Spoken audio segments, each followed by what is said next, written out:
Hello and welcome to Ninja Prep. तो इस lecture के अंदर हम लोग डिस्कस करने वाले हैं gravitational potential due to a solid sphere. हालांकि अगर आप ऑब्जेक्टिव एग्जाम के पॉइंट ऑफ व्यू से देखें तो इसके फॉर्मूला केवल आपको याद होने चाहिए, और आजकल एग्जाम्स डिस्क्रिप्टिव भी होने लगे हैं तो वहाँ पर भी ये क्वेश्चन पूछे जाते हैं कि डेरिवेशन बता दो, जो ग्रेविटेशनल पोटेंशियल है सॉलिड स्फीयर के अंदर, उसका जो ग्रेविटेशन पोटेंशियल है वो कितना होगा अंदर। स्फेरिकल शेल का तो बहुत आसान है। और एक बात और बता दूं आपको, इलेक्ट्रिक फील्ड या इलेक्ट्रोस्टैटिक्स और ग्रेविटेशन दोनों एकदम हूबहू सेम से हैं। मतलब आपको अगर इलेक्ट्रोस्टैटिक्स आता है या ऐसा कह लूँ ग्रेविटेशन आता है, उसके डेरिवेशन वगैरह आपको आते हैं, तो इलेक्ट्रोस्टैटिक्स आपको बहुत आसानी के साथ समझ में आएगा। और अगर आपको इलेक्ट्रोस्टैटिक्स आसानी के साथ समझ में आता है तो आपको ग्रेविटेशन बहुत आसानी के साथ समझ में आएगा।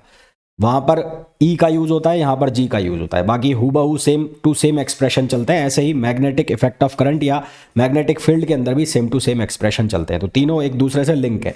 एक अगर आपको ठीक ठाक से समझ में आता है तो बाकी दोनों आपको आसानी के साथ समझ में आ सकते हैं।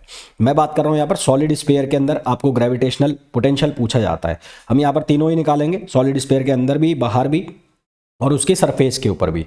स्फेरिकल शेल का जो हम निकालते हैं वो बहुत आसान है, पर हम यहाँ पर हम बात कर रहे हैं किसके लिए, सॉलिड स्फीयर के लिए। तो सॉलिड स्फीयर के लिए जो उसका ग्रेविटेशनल पोटेंशियल निकाला जाता है वो कैसे निकाला जाता है, तो यहाँ तीन केस हम बनाएंगे। पहला case inside outside the sphere, दूसरा केस हम बनाएंगे सरफेस पर, और तीसरा केस हम बनाएंगे इनसाइड द स्फीयर। तो पहला केस में बनाऊंगा आउटसाइड द स्फीयर, पहला केस में बनाऊंगा आउटसाइड द स्फीयर। तो पहले हम बात करेंगे कहाँ पर, आउटसाइड द स्फीयर। तो आउटसाइड द स्फीयर जब हम बात करेंगे तो आउटसाइड द स्फीयर के लिए हम क्या करेंगे, हम एक सॉलिड स्फीयर कंसीडर कर लेते हैं। ये मैंने एक सॉलिड स्फीयर कंसीडर कर लिया, और मान लिया ये जो सॉलिड स्फीयर है इसकी रेडियस है r। ठीक है, ये एक सॉलिड स्फीयर है और इसकी जो रेडियस है वो मैंने मान ली कैपिटल R।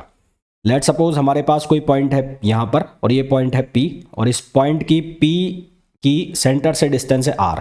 तो हमें P पॉइंट के ऊपर क्या बताना है, पोटेंशियल की वैल्यू बतानी है। ठीक है, P पॉइंट के ऊपर पोटेंशियल की वैल्यू बतानी है।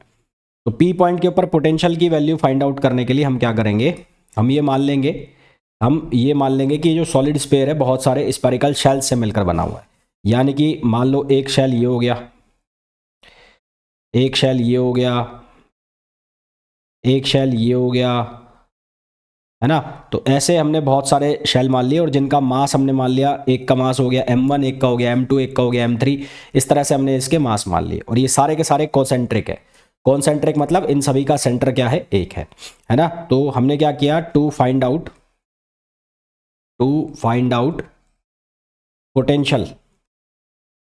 Potential at P, let consider solid sphere is meant by lots of spherical shells। ये बहुत सारे spherical shells से मिलकर बना है। spherical shells of mass m1, m2, m3 and so on, है ना। बहुत सारे मास से मिलकर बना है, और सारे के सारे स्फेरिकल शेल जो है वो कॉन्सेंट्रिक है ना। तो ऑल स्फेरिकल शेल्स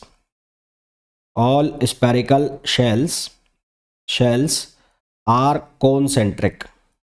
कॉन्सेंट्रिक मतलब सभी का जो सेंटर है वो एक है। All spherical shells are concentric with centre of solid sphere,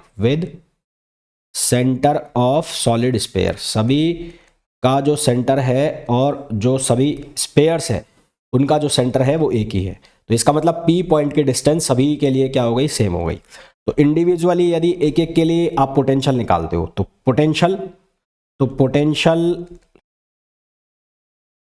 due to spherical shell 1, तो potential due to spherical shell 1, तो स्फेरिकल शेल के बाहर कोई पॉइंट है तो उसके लिए पोटेंशियल का वैल्यू क्या होता है, -gm/r।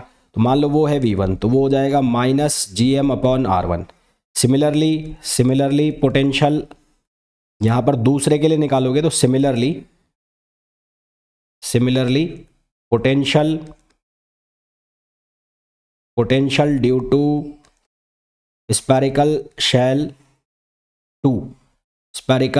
2, दूसरे के लिए निकालोगे, ये पहले के लिए हो गया, दूसरे के लिए निकालोगे तो V2 की वैल्यू कितनी आ जाएगी, minus G M upon R2, R1 R2 R3 सब क्या होंगे, सेम होंगे। मैं यहाँ लिख देता हूँ R1 equals to R2 equals to R3 equals to R। तो फाइनली अपन को R1 R2 R3 लिख देंगे, यहाँ पर लिख देंगे M1, यहाँ पर लिख देंगे M2। इसी तरह से 3 4 है ना, तो सबका क्या हो जाएगा, सम हो जाएगा। तो ओवरऑल पोटेंशियल, तो ओवरऑल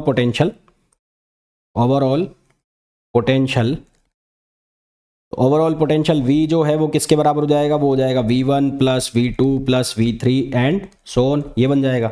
अब यहाँ पर V1 की वैल्यू रखो तो ये कितना हो जाएगा, माइनस GM1 अपॉन R। इसी तरह से ये कितना हो जाएगा, GM2 अपॉन R। इसी तरह से ये कितना हो जाएगा, GM3 upon R and so on, इस तरह से चलता जाएगा। अच्छा जी, कॉमन कितना आ जाएगा, यहाँ से कॉमन आ गया G अपॉन R। ब्रैकेट में क्या रह गया, M1 plus M2 plus M3 and so on. अब ये जो स्फेरिकल शेल्स से मिलकर बना है सॉलिड स्फीयर, तो सॉलिड स्फीयर का जो मास है वो सभी स्फेरिकल शेल के मास के सम के बराबर हो जाएगा। तो यहाँ पर अगर मैं लिख देता हूँ कैपिटल M, तो कैपिटल M बराबर क्या हो जाएगा, M1 plus M2 plus M3 and so on. तो ये क्या हो जाएगा, मास ऑफ सॉलिड स्फीयर। ये क्या बन जाएगा, मास of solid sphere, mass of solid sphere. तो यहाँ से हमारे पास एक्सप्रेशन क्या आ जाएगा, तो एक्सप्रेशन V आउटसाइड, तो आउटसाइड द सॉलिड स्फीयर हमारे पास एक्सप्रेशन क्या आ जाएगा, माइनस GM अपॉन R। यानी कि वही सेम का सेम एक्सप्रेशन आएगा जो कि किसके लिए आता है, जो कि स्फेरिकल शेल के लिए आता है। तो कोई भी पॉइंट जो स्फेरिकल शेल के या सॉलिड स्फीयर के बाहर है उसका पोटेंशियल का फॉर्मूला क्या आता है, सेम आता है GM अपॉन R, जहाँ M होता है मास, G का मतलब ग्रेविटेशनल कांस्टेंट और R का मतलब है वो डिस्टेंस पॉइंट की कहाँ से, सेंटर से। ठीक बात। अब यदि हमें पूछा जाए कहाँ पर निकालो, आप निकाल दो सरफेस पर, तो एट सरफेस। दूसरा केस आता है इसमें एट सरफेस, तो सरफेस पर निकालना है साहब। तो सरफेस पर निकालने के केस में क्या होगा, R की वैल्यू क्या हो जाएगी, बराबर R हो जाएगी। पहले वाले केस में क्या हो गया था, पहले वाले केस में R ग्रेटर देन क्या था, कैपिटल R। दूसरे वाले केस में R बराबर R हो गया। तो यहाँ पर कुछ नहीं करना है आपको, या R को रिप्लेस कर देना है कैपिटल R से। तो V सरफेस जो है, V सरफेस वो क्या हो जाएगा, वो हो जाएगा माइनस GM अपॉन R। वो वैल्यू क्या हो जाएगी, minus GM upon R surface के ऊपर, है ना। ये तो थे दोनों बहुत आसान। अब तीसरा वाला आता है थोड़ा सा, वो जो inside the surface, inside the spherical solid sphere जो हम निकालेंगे, वहाँ थोड़ा सा माथापच्ची होती है, वो थोड़ा समझने की चीज़ है, तो उसको ध्यान से समझना। तीसरा वाला है inside the solid sphere, inside the solid sphere, inside the solid sphere. तो तीसरा वाला जो है वो आपको थोड़ा सा समझना है, और ऐसा भी कोई टफ नहीं है जिसको तुम ना समझ पाओ, आसानी के साथ इसको समझ पाओगे। तो इसके लिए क्या किया भाई, वही सबसे पहले तो स्फीयर बना लिया। तो स्फीयर की रेडियस हमने कितनी ली हुई थी, कैपिटल R। तो ये रेडियस हमने कितनी ली हुई थी, कैपिटल R। ठीक है। मान लो वो पॉइंट P है जहाँ पर आपको क्या निकालना है, पोटेंशियल निकालना है। तो आपने क्या बनाया, एक अंदर जो P पॉइंट है उसके लिए भी आपने क्या बना दिया, एक स्फीयर बना दिया। ये भी सॉलिड स्फीयर है, और इसकी डिस्टेंस कितनी हो गई, R हो गई। इसकी डिस्टेंस कितनी हो गई, R। अब एक बात यहाँ पर गौर करने की है कि जैसे लड्डू होता है, मोतीचूर का लड्डू, वो भरा हुआ है पूरा अंदर तक, तो डेंसिटी तो उसमें सेम होगी, पर बाहर बाहर का पॉइंट जो है वहाँ पर मास निकालोगे तो वो अलग आएगा, अंदर जाओगे तो मास अलग आएगा। कहने का मतलब है कि जो इसका मास है वो चेंज होगा, जबकि डेंसिटी क्या होगी, सेम होगी। तो मान लो जो पूरा स्फीयर है उसका मास है M, तो let mass of solid sphere of radius capital R, ये है कैपिटल M। ठीक है, इसका मास है M। तो क्योंकि ये सॉलिड है तो इसका वॉल्यूम कितना होगा, 4/3 पाई R क्यूब। तो density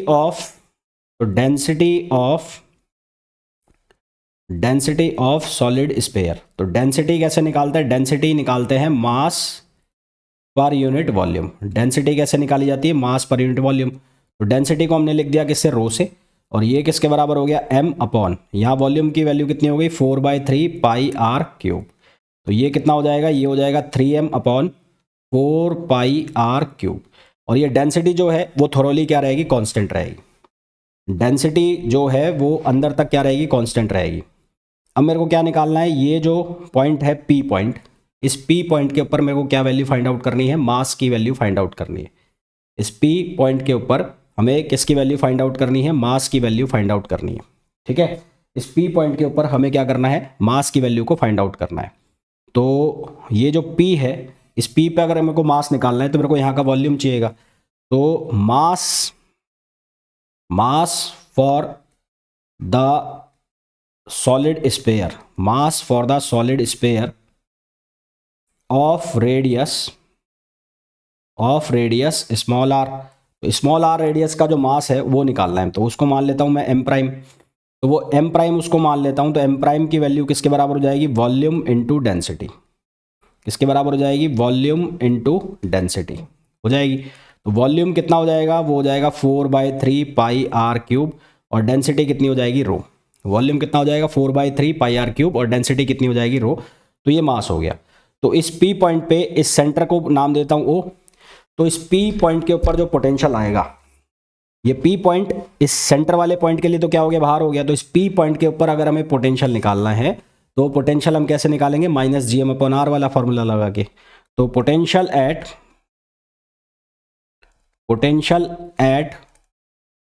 point P due to inner solid sphere. तो इनर सॉलिड स्फीयर पर पोटेंशियल, इनर सॉलिड स्फीयर की वजह से पी पर पोटेंशियल निकालना है, उसको मैं V1 लिख रहा हूँ।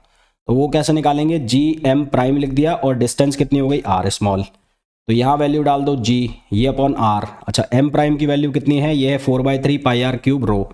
तो ये वैल्यू डाल दो, तो 4/3, ये पूरी की पूरी वैल्यू रखेंगे तो कितनी हो जाएगी, ये हो जाएगी 4/3 पाई आर क्यूब और रो। ठीक है, तो यहाँ से इसको सिंप्लीफाई करेंगे तो ये कितना बन जाएगा, -4/3, ये हो जाएगा पाई, ये हो जाएगा R², रो और G। इसको लिख दिया मैंने इक्वेशन फर्स्ट। तो ये हमारे पास इनर सॉलिड स्फीयर की वजह से P पर पोटेंशियल आ गया। अब ये P जो पॉइंट है, ये इनर सॉलिड स्फीयर के लिए तो कहाँ हो गया, उसकी सरफेस पर हो गया, जबकि जो बाहर वाला है उसके लिए उसके अंदर आ रहा है। तो उसके लिए क्या करना पड़ेगा, तो बाकी जो बचा हुआ स्फीयर है उसके लिए पॉइंट P कहाँ हो गया, उसके अंदर हो गया। तो उसके लिए निकालने के लिए हम क्या करेंगे, हम ये मान लेंगे कि यहाँ पर एक स्फेरिकल शेल है, यानी कि हम कुछ ऐसा कंसीडर कर लेंगे। एक तो हमारे पास ये है बड़ा वाला सॉलिड स्फीयर जिसकी रेडियस है R, और एक हमने ये छोटा सॉलिड स्फीयर ले लिया जिसकी रेडियस हमने ले ली स्मॉल r, यहाँ तक। ठीक है, तो अब ये कैसा दिख रहा है आपको, स्फेरिकल शेल जैसा दिख रहा है। स्फेरिकल शेल कैसे, एक बाहर वाला हो गया जिसकी रेडियस होगी कैपिटल R, और एक अंदर हो गया जिसकी होगी रेडियस स्मॉल r। इन दोनों के बीच में मैंने छोटा सा स्फेरिकल शेल कंसिडर कर लिया। उस स्फेरिकल शेल की जो रेडियस है वो हम मान लेंगे x, और उसकी जो मोटाई है वो हम मान लेंगे dx। उसकी जो मोटाई है वो कितनी मान लेंगे, dx। तो हमने एक स्फेरिकल शेल कंसिडर कर लिया, इसकी जो रेडियस है वो हो गई x, और इसकी जो मोटाई है वो मोटाई कितनी मान ली हमने, dx। तो इसकी जो थिकनेस है, ये थिकनेस ये कितनी हो गई, dx हो गई। तो अब हम क्या करेंगे, हम ये स्फेरिकल शेल जो मैंने यहाँ कंसिडर किया है, जिसकी रेडियस x मानी है, मोटाई dx मानी है, इसके लिए हम पोटेंशियल निकालेंगे और स्मॉल r से लेके और कैपिटल R तक इंटीग्रेट कर देंगे। तो उससे क्या होगा, अंदर वाले के लिए तो हम निकाल चुके थे, बाकी जो बचा हुआ पोर्शन है उसकी वजह से भी P के ऊपर क्या आ जाएगा, पोटेंशियल आ जाएगा, है ना। तो हम क्या करेंगे, तो to find out potential at P due to remaining part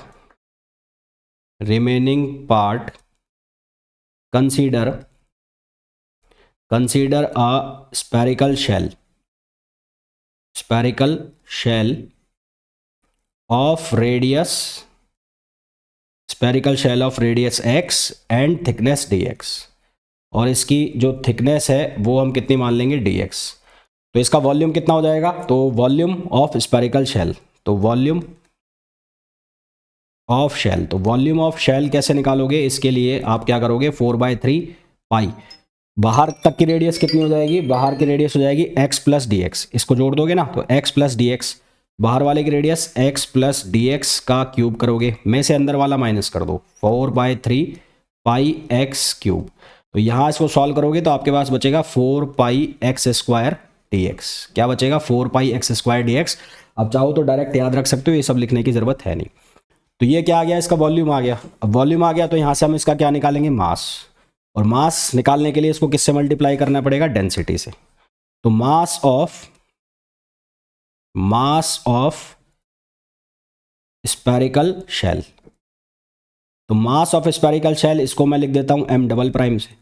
तो ये किसके बराबर हो जाएगा? Volume into density. तो वॉल्यूम इसका कितना आया? 4 pi x square D x, और इसको डेंसिटी से मल्टीप्लाई कर दिया रो, यानी कि m डबल प्राइम की वैल्यू कितनी हो गई? ये हो गया 4 पाई एक्स स्क्वायर रो और डी एक्स। ये इसका मास हो गया।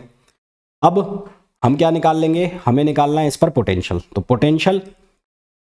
पोटेंशियल ऑफ स्फेरिकल शेल, तो पोटेंशियल ऑफ स्फेरिकल शेल, तो स्फेरिकल शेल का पोटेंशियल V वो किसके बराबर हो जाएगा? Minus G M double prime upon x, है ना? किसके बराबर हो जाएगा? Upon x.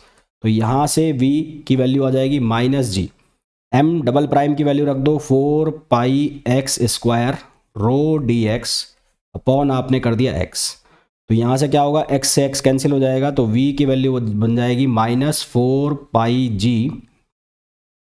ये हो जाएगा रो और x dx। अब कंप्लीट पार्ट की वजह से निकालना है, तो फॉर होल रिमेनिंग पार्ट, तो फॉर होल रिमेनिंग पार्ट के लिए अगर हमें पोटेंशियल निकालना है जिसको हम V2 कहेंगे, तो V2 के लिए हम क्या करेंगे? कहाँ से कहाँ तक इंटीग्रेट करना है? R से और कैपिटल R तक इंटीग्रेट किसको करना है? इस वैल्यू को। तो ये वैल्यू कितनी है? 4 पाई, और ये कितना है? जी रो, 4 पाई जी रो एक्स डी एक्स। ये पार्ट है, बाहर ले जाओ। बाहर किसको ले जाओगे? बाहर ले जाओगे 4 पाई, ये आ गया रो, ये आ गया जी। इंटीग्रेशन किसका हो जाएगा? एक्स का। तो यहाँ स्मॉल आर से और कैपिटल आर, और ये एक्स डी एक्स। इसका इंटीग्रेशन करोगे तो इसका इंटीग्रेशन बनेगा एक्स स्क्वायर अपॉन 2, तो ये हो जाएगा 4 पाई रो जी। यहाँ से एक्स स्क्वायर अपॉन 2, और ये लिमिट आर से कैपिटल आर, तो ये बन जाएगा -4 पाई रो जी। ये हो जाएगा R square minus small R square upon 2। ये बन गया, है ना? ये बन गया। अब मैं क्या करूँगा? यहाँ से इसको मैं थोड़ा सा रीएडजस्ट करूँगा। तो रीएडजस्ट करूँगा, इसको 3 से डिवाइड कर दूंगा और 3 से मल्टीप्लाई कर दूंगा। तो ये बनेगा 4 पाई 4/3 पाई रो जी, और यहाँ से भी 3 से मल्टीप्लाई कर दो, तो ये हो गया 3r square minus 3r square, क्योंकि 3 से मल्टीप्लाई कर दिया, तो -3r स्क्वायर अपॉन 2। ये बन गया, और इसको लिख दिया मैंने सेकंड। तो अब P के ऊपर जो टोटल पोटेंशियल आएगा, तो total potential at P, total potential at P, तो P के ऊपर जो टोटल पोटेंशियल आएगा वो आएगा V1 और प्लस V2, यानी कि जो अंदर वाला स्फीयर था उसकी वजह से पोटेंशियल, और जो ये स्फेरिकल शेल है उसकी वजह से पोटेंशियल। तो V1 की जो वैल्यू आई थी वो कितनी आई थी? वो आई थी -4/3 पाई, वो था r क्यूब था या r स्क्वायर था? कितना आया था? यहाँ था ना? नहीं, ये नहीं था, ये था 4/3 पाई r स्क्वायर था। 4/3 पाई r स्क्वायर रो जी, यही था ना? पाई r स्क्वायर रो जी, ये अंदर वाले के लिए वजह से आया था। और बाहर वाले की वजह से कितना आया? -4/3 पाई रो जी, और ये कितना है? ये बन रहा है तुम्हारा 3r square minus 3r square small upon 2।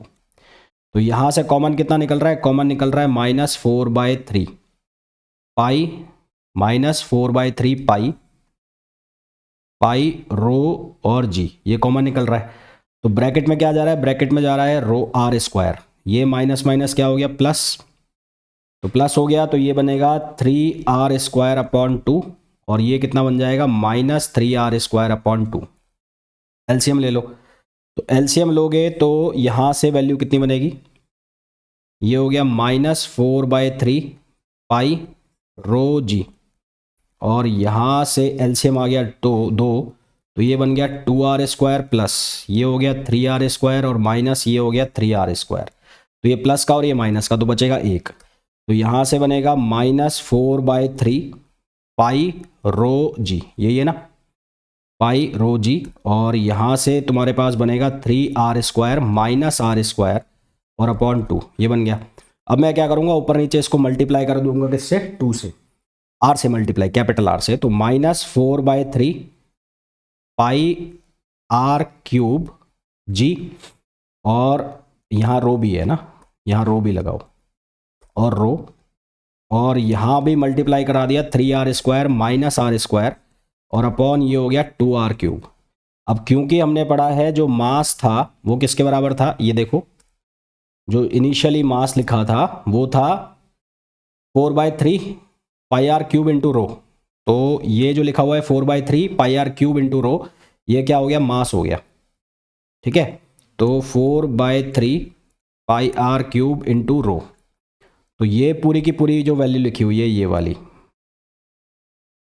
वाली, एक मिनट, तो ये वैल्यू मास बन जाएगी, तो ये मास बन जाएगी किसका, सॉलिड स्फीयर का, तो ये बन जाएगा -gm अपॉन, यहाँ से बाहर क्या आ गया 2r³ और ये क्या लिखा रह गया 3r² minus r², 3r² minus r²। तो ये हमारे पास पोटेंशियल का फॉर्मूला आ गया इनसाइड द सॉलिड स्फीयर। तो इनसाइड द सॉलिड स्फीयर के लिए पोटेंशियल का फॉर्मूला आ गया। इसको आप चाहो तो ऐसे भी लिख सकते हो, कैसे लिख सकते हो कि अंदर से कॉमन निकाल लो आप कैपिटल R², तो कैपिटल R² कॉमन निकालोगे तो GM अपॉन कितना बनेगा 2r, कितना बन जाएगा GM अपॉन 2r, तो GM अपॉन 2r बनेगा, तो यहाँ से बन जाएगा 3 माइनस r² अपॉन r²। तो इसको ऐसे भी पूछ सकते हैं। अब इसमें देखो स्पेशल केस बनाता हूँ मैं, स्पेशल केस बनाता हूँ, स्पेशल केसेस। तो इसमें स्पेशल केसेस क्या बनाते हैं, पहला यदि मैं लिखूँ इफ़ जो स्मॉल r है उसकी वैल्यू 0 हो जाए, स्मॉल r की वैल्यू 0 होने का मतलब है एट सेंटर, है ना, तो at centre of solid sphere, at centre of solid sphere, तो सॉलिड स्फीयर के सेंटर पे निकालोगे तो स्मॉल r की वैल्यू आपने कर दी है 0, तो यहाँ से वैल्यू क्या हो जाएगी -3gm अपॉन 2r, क्या वैल्यू हो जाएगी 3gm अपॉन 2r। ये सॉलिड स्फीयर के सेंटर पर है, ये डायरेक्ट क्वेश्चन है, ये डायरेक्ट ऑब्जेक्टिव क्वेश्चन बनता है।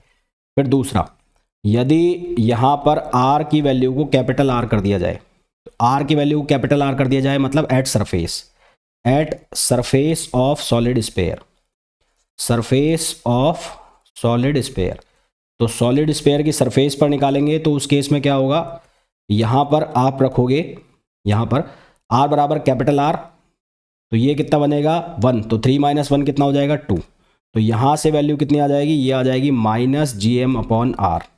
तो ये कहाँ पर हो गया, सरफेस पर, जो कि हमने निकाला भी था। अब एक क्वेश्चन ये बन गया कि इसका रेशो बताओ, तो v सेंटर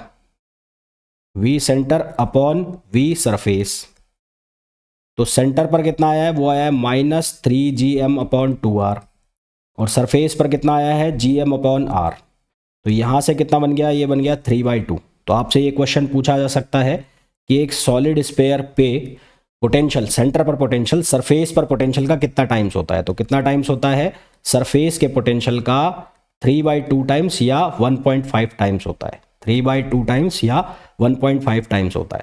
तो एक तो आपको ये डायरेक्ट फॉर्मूला याद रखना है, ठीक है, outside the sphere, on the surface, और उसके बाद inside the sphere, solid sphere, उसके लिए फॉर्मूला किस तरह से फाइंड आउट किया गया, क्या उसकी वैल्यू आई, और सरफेस पर कितना होता है, और उसके अलावा जो सेंटर है उस पर कितना होता है। ये याद रखोगे तो बहुत फ़ायदे में रहोगे, अच्छे नंबर मिल जाएंगे, ठीक है।